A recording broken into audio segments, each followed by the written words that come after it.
When I first bought my lake cabin, I imagined peaceful mornings with coffee on the porch and quiet nights by the water. But peace was the last thing I got. Within a week of moving in, a woman named Peterson showed up. She wore a bright, yellow suit and introduced herself as the president of the local HOA. The only problem?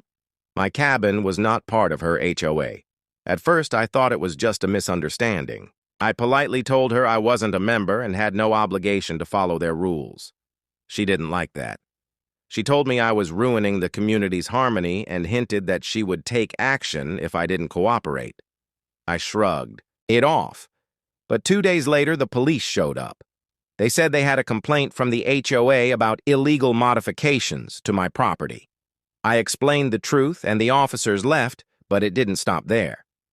Over the next month, Diana called the police on me 4 more times. Each time, the accusations became more ridiculous. Loud parties I never had, trespassing on HOA land that didn't even exist, even accusations of illegal boat parking. The constant harassment was exhausting. My peaceful retreat had turned into a war zone. But I wasn't going to be bullied. I gathered every police report, every false complaint, and every letter she sent. Then I hired a lawyer and took the HOA and Diana to court for harassment and defamation. The trial lasted weeks. Diana tried to twist the truth, but the evidence was clear. Even the police testified that every call had been baseless. In the end, the judge ruled in my favor. The HOA had to pay a large settlement, and Diana was ordered to stay away from my property permanently.